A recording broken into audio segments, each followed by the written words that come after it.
కృపావార్త కార్యక్రమమునకు స్వాగతం. నేటి ధ్యానాంశము హీలింగ్, స్వస్థత. నిన్ను స్వస్థపరచు యెహోవాను నేనే. I'm the lord that healeth you. తాను పొందిన దెబ్బల ద్వారా విలువైన స్వస్థత కలిగే.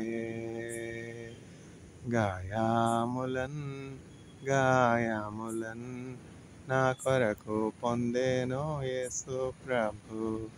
సొగసైన లేదు, స్వరూపు లేదు, దుఃఖభరితుడాయనో. వ్యాధిగ్రస్తునిగా వ్యాకులమొందెన్, వీక్షించి త్రిప్పిరి ముఖముల్. గాయములన్ నా కొరకు పొందేనో యేసు ప్రభు.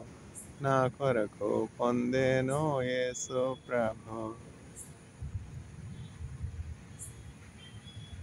ఆయన పొందిన గాయముల ద్వారా మనకు స్వస్థత కలుగుచున్నది. స్వస్థత, హీలింగ్. నేను స్వస్థపరచు యెహోవాను నేనే. I'm the lord who healeth you.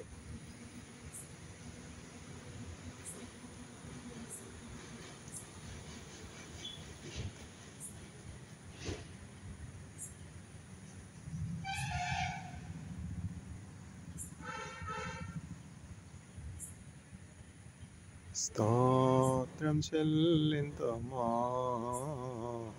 స్తుతి స్తోత్రం చెల్లింతుమా. యేసునాథుని మేలులు తలంచి స్తోత్రం చెల్లింతుమా. స్తుతి స్తోత్రం చెల్లింతుమా. దీవారాత్రములు కంటి పాపవలే కాచి, దయగల హస్తముతో బ్రోచి నడిపించితివి. దయగల హస్తముతో బ్రోచి నడిపించితివి. స్తోత్రం చెల్లింతుమా. స్తుతి స్తోత్రం చెల్లింతుమా. యేసునాథుని మేలులు తలంచి స్తోత్రం చెల్లింతుమా. స్తుతి స్తోత్రం చెల్లింతుమా. గాఢంధకారములో కన్నీటి లోయలలో, గాఢంధకారములో కన్నీటి లోయలలో కృశించిపోనీయక కృపలతో బలపరచితివి. కృశించిపోనీయక కృపలతో బలపరచితివి. స్తోత్రం చెల్లింతుమా. స్తుతి స్తోత్రం చెల్లింతుమా.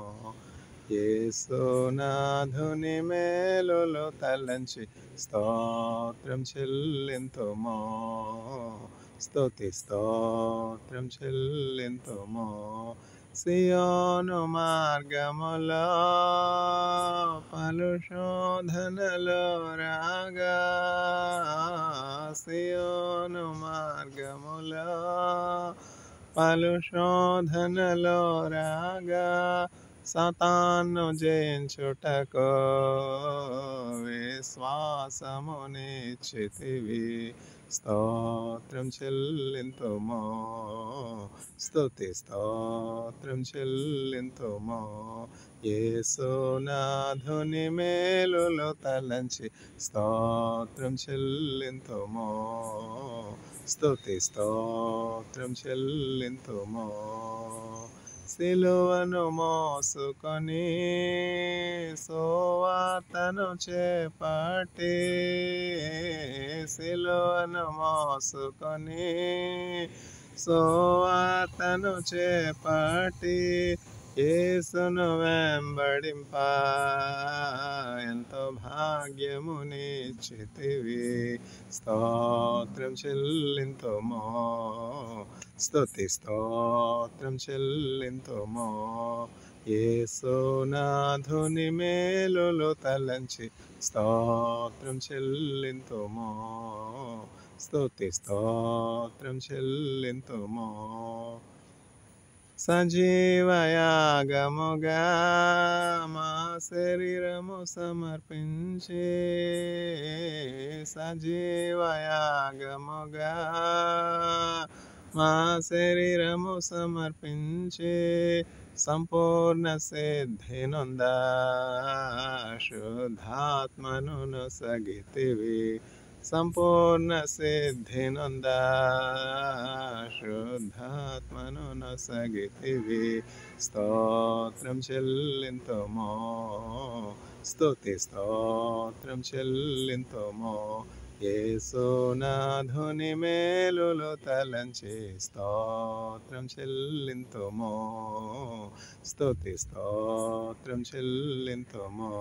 పాడెద హల్లెలూయా, మరణాతా హల్లెలూయా. పాడెద హల్లెలూయా, మరణాతా హల్లెలూయా. సదా పాడెద హల్లెలూయా, ప్రభు యేసుకు హల్లెలూయా. సదా పాడెద హల్లెలూయా, ప్రభు యేసుకు హల్లెలూయా. గాఢంధకారము, లోయ, కన్నీరు. వ్యాధి ఏమంటే బాగుంటుందా? వ్యాధి చక్కగా ఉంటుందా? విందు భోజనం వ్యాధి. కొంచెం జ్వరం వస్తే, కొంచెం జలుబు వస్తే, కొంచెం దగ్గు వస్తే తట్టుకోలేము. అట్లాంటిది క్యాన్సర్ పేషెంట్స్ ఎంత మరణం తథ్యం అని తెలుసు, మరణం వస్తుంది రాక ఆగదు అని తెలుసు, నిశ్చయంగా మరణిస్తామని తెలుసు. అటువంటి పరిస్థితుల్లో ఎట్లా వాళ్ళు జీవిస్తూ ఉన్నారు? ఇమ్యూనిటీ తగ్గిపోతూ ఉంటుంది. ఎప్పుడు ఎట్లా పరిస్థితులు మారుతాయో తెలియదు. Cell purification, cell proliferation, cell multiplication, abnormal cell multiplication, abnormal cell proliferation, immunity తగ్గిపోవడం, తర్వాత సైడ్ ఎఫెక్ట్స్ వల్ల హెయిర్ లాస్, తర్వాత loss of appetite, vomitings, fever. బాధ అనుభవించే వాళ్ళకి తెలుస్తుంది. నరకం అంటే భూలోకంలోనే అనుభవిస్తున్నటువంటి బిడ్డలు ఎంతమంది లేరు? ఏమిటి అనారోగ్యం? కొంచెం జ్వరం కలిగితే ఎంత కష్టం, ఎంత కష్టం. టైఫాయిడ్. ఈ రోజుల్లో మనం ఉన్నటువంటి పరిస్థితులు ఎట్లా ఉన్నాయి? త్రాగే నీరు కలుషితం, తినే ఆహారం కలుషితం. ముఖ్యంగా భారతదేశంలో మనం చూసినట్లయితే, భారతదేశం ఇల్లిటరేట్ నేషన్గా ఉన్నది. అంటే లిటరసీ రేటు 100% కాదు కదా. చాలామందికి బేసిక్ నీడ్స్ కూడా లేనటువంటి వారు. చదువు కూడా ఒక బేసిక్ నీడే. చదువుకునే అవకాశం లేనటువంటి పిల్లలు ఎంతమంది ఉన్నారు? స్కూల్కి వెళ్ళడానికి అవకాశం లేనటువంటి, నోచుకున్నటువంటి పిల్లలు ఎంతమంది ఉన్నారు? ఎప్పుడైతే ఒక నేషన్ లిటరేట్ నేషన్ అయి ఉంటుందో, దేవుని గురించినటువంటి జ్ఞానం కలిగి ఉంటుందో, ఆ దేశం చక్కగా అన్నీ సమకూర్చుకుంటుంది, అన్నీ బాగు చేసుకుంటుంది, చక్కబెట్టుకుంటుంది. Cleanliness is next to godliness అని స్కూల్లో మనకి టీచర్ చెప్తారు. అందువల్ల ఏం చేస్తాం? మన ఇంటిని వంటిని శుభ్రంగా పెట్టుకుంటాం. మన ఇంటిని వంటిని మనం శుభ్రంగా పెట్టుకుంటే పక్క వాళ్ళ ఇంటిని, పక్క వాళ్ళ వంటిని వాళ్ళు శుభ్రం పెట్టుకుంటే, ఆ తర్వాత ఇంట్లో ఉన్నటువంటి వాళ్ళు తమ ఇంటిని, తమ ఊళ్ళని శుభ్రంగా పెట్టుకుంటే మ్యాథమెటికల్ ఇండక్షన్ లాగా ఒక ఇంటి తర్వాత ఒక ఇల్లు, ఒక ఇంటి తర్వాత ఒక ఇల్లు, ఒక ఇంటి తర్వాత ఒక ఇల్లు, ఒక గ్రామం అంతా శుచిగా శుభ్రంగా ఉంటుంది కదా. అట్లనే ఒక ఊరంతా శుచిగా శుభ్రంగా ఉంటుంది కదా. ప్రొఫెసర్ ఎంఎస్ స్వామినాథన్ గారని ఒక మంచి అగ్రికల్చరల్ సైంటిస్ట్ అనమాట. ఆయనతో కొన్ని ఈమెయిల్స్ మాత్రం ఎక్స్చేంజ్ చేసుకునే అవకాశం కలిగింది. ఆయన సజీవులుగా ఉన్నప్పుడు, నేను చైనాలో ఉన్నప్పుడు ఈమెయిల్లో కమ్యూనికేట్ ఇట్లా చేసేవాడిని. సార్, నేను ఎడిటర్గా ఉన్నాను, రీసెర్చ్ ఇన్ ఎకాలజీ జర్నల్కి ఒక రీసెర్చ్ పేపర్ మీరు సబ్మిట్ చేస్తే బాగుంటుంది సార్ అంటే, నేనేంటి రీసెర్చ్ ఎకాలజీ అనే పేరు ఊరు లేనటువంటి జర్నల్కి సబ్మిట్ చేయడం. పేరు ఊరు లేనటువంటి జర్నల్ అంటే ఆయన దృష్టిలో నేచర్లో పబ్లిష్ చేసిన వాళ్ళు రీసెర్చ్ ఇన్ ఎకాలజీలో పబ్లిష్ చేస్తారు. రీసెర్చ్ ఇన్ ఎకాలజీ మంచి జర్నల్, బైలింగ్యువల్ పబ్లిషర్స్ పబ్లిష్ చేస్తున్నటువంటి జర్నల్, స్కోపస్లో ఇండెక్స్ అయినటువంటి జర్నల్. దానికి నేను ఎడిటర్గా ఉన్నాను సార్, నాకు పేపర్ పంపండి అంటే, ఎంతో గొప్ప వ్యక్తి అయినప్పటికీ వెంటనే ఎంతో తగ్గించుకుని నేను పంపుతానని చెప్పి నెక్స్ట్ డే మార్నింగ్ నాకు చక్కగా ఒక పర్స్పెక్టివ్ పంపించారు. ఏంటంటే అది వాటర్ హార్వెస్టింగ్ అనమాట. అంటే ఏంటంటే మనం నీటి వనరులను ఎట్లా సమకూర్చుకోవాలి, ఎట్లా హార్వెస్ట్ చేసుకోవాలి, ఎట్లా రిజర్వ్లో పెట్టుకోవాలి అని చెప్పి. అంటే పంచాయతీ లెవెల్‌లో వాటర్ హార్వెస్టింగ్ మిషన్ మోడ్‌లో గ్రామ స్థాయి నుంచి ప్రజలు ఆహ్, పట్టుదల అంటే ఒక జ్ఞానం కలిగి ఉండాలి. ఆ నీటిని ఎట్లా సంరక్షించుకోనాలి నీటి వనరుల్ని అని. అట్లనే వేస్ట్ మేనేజ్‌మెంట్. ఎప్పుడైతే ఒక వ్యక్తి చదువుకున్నటువంటి వానిగా ఉంటాడో, దేవుని భయము, దేవుని జ్ఞానం కలిగినటువంటి వానిగా ఉంటాడో, తన ఇంటిని, వంటిని శుచిగా, శుభ్రంగా పెట్టుకుంటాడనమాట. అప్పుడు వ్యాధి ఎందుకొస్తది? Cleanliness is next to godliness. Prevention is better than cure. అసల క్యాన్సరే రావడానికి కారణాలేంటో తెలుసుకొని ప్రివెంట్ చేసుకోవచ్చు కదా!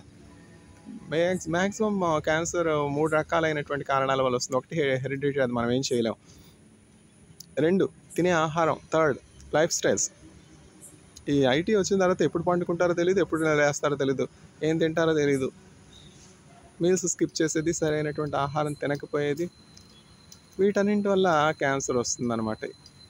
ఎప్పుడైతే ఒక వ్యక్తి దేవుని యందు భయభక్తులు కలిగి ఉంటాడో, దేవునిలో ధ్యానం చేస్తూ ఉంటాడో, ప్రార్థన చేస్తూ ఉంటాడో, ఏంటంటే శరీరంలో ఉన్నటువంటి ఆ కొరతలన్నీ కూడా ప్రార్థన చేస్తున్నప్పుడు స్కాన్ అయిపోతూ ఉంటాయి. సిటీ స్కాన్ అంటాం, ఎంఆర్ఐ స్కాన్ అంటాం. అంతవరకు వెళ్ళే పరిస్థితి ఎందుకు రావాలి? ఎంఆర్ఐ స్కాన్కి వెళ్ళి స్కాన్ చేయించుకోవాలా, సిటీ స్కాన్ చేయించుకోవాలా, ఇంట్లోనే మోకరించి ప్రేయర్ చేసుకుంటే ఆ స్కానింగ్ బెస్ట్ కదా. నేను ఎప్పుడు కూడా ప్రేయర్ చేసినప్పుడు నూతన బలాన్ని, నూతన శక్తిని పొందుకుంటానన్నమాట. యేసుక్రీస్తు ప్రభు నామంలో మోకరించి ప్రార్థన చేసినప్పుడు అదే సిటీ స్కాన్, అదే ఎంఆర్ఐ స్కాన్ దేవుడు పైనుంచి కింద వరకు స్కాన్ చేసి ఎంపవర్ చేస్తాడనమాట. ఒక గొప్ప శక్తి, ఒక గొప్ప బలం. ఎట్లా అంటే ఇప్పుడు మన ల్యాప్టాప్స్ ఉన్నాయి, మొబైల్ ఫోన్స్ ఉన్నాయి.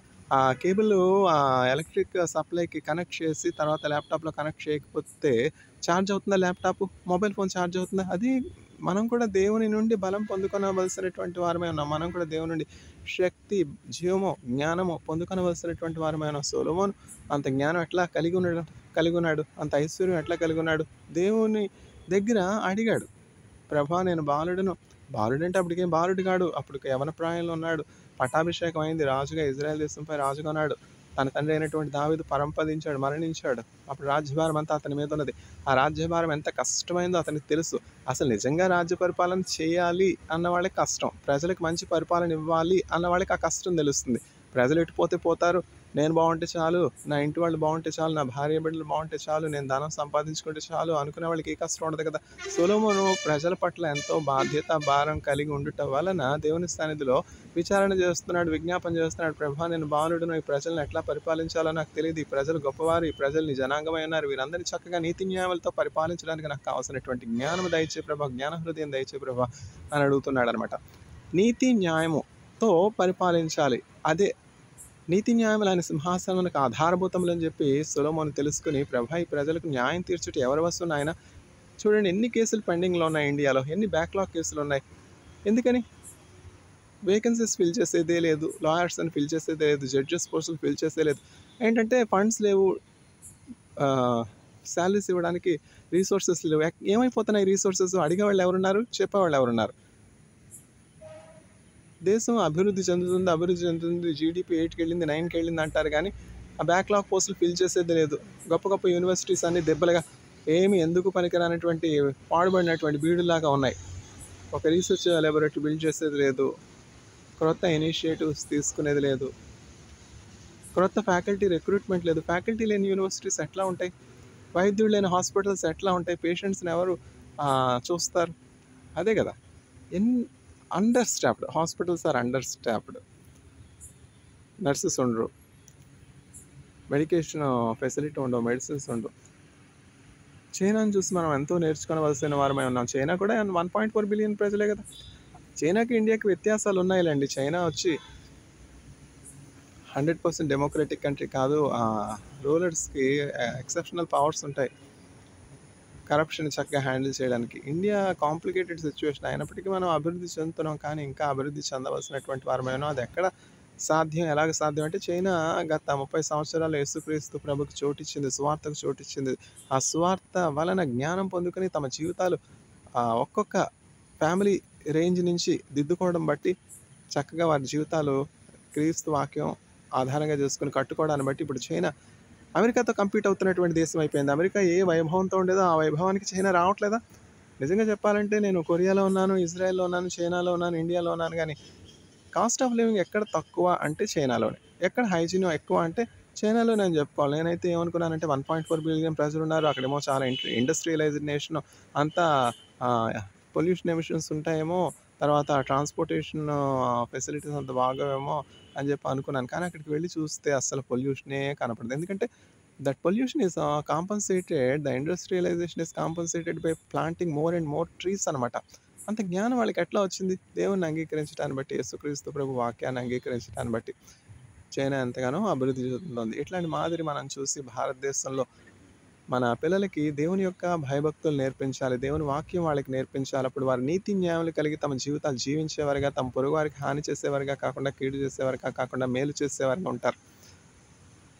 ఎక్కడ ఇంత పొల్యూషన్ నేను చూడలేదు. ఈ పొల్యూషన్ ఇట్లా పెరిగిపోతా ఉంటే అనారోగ్యాలు ఎందుకు రావు? క్యాన్సర్ అనారోగ్యం కలిగితేనే కదా తెలిసేది. తాగే నీరు కలుషితం, తినే ఆహారం కలుషితం. మెడిటేరియన్‌లో మిడిల్ ఈస్ట్ క్లైమేట్‌లో ఎంతో క్లైమేట్ చాలా బావుంటుంది. వాళ్ళు తినే ఆహారం వేరు. అంతా ఆహ్, చాలా బాయిల్డ్ డీప్ బా బా హీ ఫ్రైడ్ తింటారు. క్యాన్సర్ రాకుండా ఏమవుతది? Oils contamination, deep fried food. ఆ ఫుడ్ ఐటెమ్స్ కూడా డాక్టర్స్ ఏం ప్రిస్క్రైబ్ చేస్తారంటే లి very little boiled, slightly boiled or almost uncooked food. Fruits, vegetables, more greens. డైట్‌లో చాలా జాగ్రత్తగా ఉన్నట్లయితే క్యాన్సర్ వంటి అనారోగ్యాలు రాకుండానే ఉంటాయి. కానీ వచ్చింది. దాన్ని ఎట్లా పోగొట్టుకునేది? యేసుక్రీస్తు ప్రభు నామంలోనే. ఎందుకంటే ఒక ల్యాప్‌టాపు సమస్య వస్తే, ఒక ఫోన్ సమస్య వస్తే ఎక్కడికి వెళ్ళాలి? ఫోన్ రిపేర్ చేసే షాప్‌కి వెళ్తేనే కదా ఆ సమస్య తీరేది. వాళ్ళకి మనం సర్వీస్ ఛార్జ్‌లు ఇవ్వాలి. యేసుక్రీస్తు ప్రభువుకి ఆ సర్వీస్ ఛార్జ్‌లు కూడా అవసరం లేదు. దప్పిగొన్న వారులారా నీళ్ళ యొద్దకు రండి. ఆకలి గొనుచున్న వారిలా ఏమి ఇయ్యకనే ఆహారమును, పాలను కొని భోజనం చేయడని దేవుడు ఆహ్వానిస్తున్నాడు. యేసుక్రీస్తు ప్రభువుకి మన బంగారము, వెండి ఏమి అవసరం లేదు. మున్నపాటున ఆయన దగ్గరికి రావాలి. మన అవసరాలు చెప్పుకోవాలి. తండ్రి కుమారుని పట్ల జాలి పడినట్లు ఆయన జాలిపడువానిగా ఉన్నాడు. పడమటికి తూర్పెంత ఎడమో మనకును పాపమునకంత ఎడమ కలుగా చేసి ఉన్నాడు. ఆ కృపోన్నతుడు ఎడముగానే చేసి ఉన్నాడు. ఆ పాపం ఎప్పుడైతే పరిహరించబడుతుందో ఆ వ్యాధి ఆటోమేటిక్‌గా స్వస్థ వస్తుందనమాట. పాపం వలన వచ్చే జీతం మరణం. ఆ మరణం యొక్క సాధనం ఏంటంటే వ్యాధి. క్యాన్సర్ నిశ్చయంగా మరణానికి నడిపిస్తా ఉంది కదా! అతిక్రమను కప్పిపెట్టువాడు వర్ధిల్లడు గానీ, తన పాపమును ఒప్పుకొని విడిచిపెట్టువాడు కనికరం పొందును. పాపాలు ఒప్పుకోవాలి, విడిచిపెట్టాలి. దేవుడి నుండి కనికరం పొందుకోవాలి. అప్పుడు స్వస్థత ఆటోమేటిక్‌గా వస్తుంది. నిన్ను స్వస్థపరిచే యెహోవాను నేనే అని చెప్పి దేవుడు చెప్తున్నాడు. ఆయన పొందిన గాయములను బట్టి మనకు స్వస్థత ఉన్నది గనక, యేసుక్రీస్తు ప్రభువుని అంగీకరించినప్పుడు మనం చక్కని ఇమ్యూనిటీ కలిగినటువంటి వారంగా ఉంటాం. చక్కని పవర్, శక్తి, బలము కలిగినటువంటి వారంగా ఉంటాం. ఆరోగ్యం కలిగినటువంటి వారంగా ఉంటాం. మన పనులు చురుగ్గా చేసుకునే వారంగా ఉంటాం. పనిలో జాగు చేయనటువంటి వారముగా ఉంటాం. ఎందుకని? కార్యారంభం కంటే కార్యాంతము మేలు. ఇట్లాంటి వచనాలన్నీ దేవుని వాక్యంలో ఉన్నాయి గదా! వాటి ద్వారా దేవుడు మనతో మాట్లాడి, మన దిద్ది, మన జీవితాలు బాగు చేయడానికి శక్తి కలిగి ఉన్నాడు. బైబిల్ అనేకమైనటువంటి ఆహ్, American Congress library of American కాంగ్రెస్‌లో కొన్ని అసంఖ్యాకమైనటువంటి పుస్తకాలని చెప్పాలి. చాలా collection American Congress, library of American Congress. అన్ని పుస్తకాలు ఉన్నప్పటికీ ఒకే ఒక పుస్తకానికి బుక్ ఆఫ్ లైఫ్ అని పేరు. అదేమిటంటే యేసుక్రీస్తు ప్రభు పుస్తకం. అది బైబిల్ గ్రంథం. Only one book is of life, is with life, is of life in the Library of American Congress, and that book is the Holy Bible. So in the Bible there is life. One pastor has expanded the form of the abbreviation of Bible as BIBLE, basic instruction before leaving earth. This is the basic instruction one need to have to inherit eternal kingdom and everlasting life before leaving the planet earth. May the Lord grant grace to all the audience to understand the Bible as the basic instruction before leaving earth and be prepared to enter into the celestial city Zion by living in this world according to the law. Amen.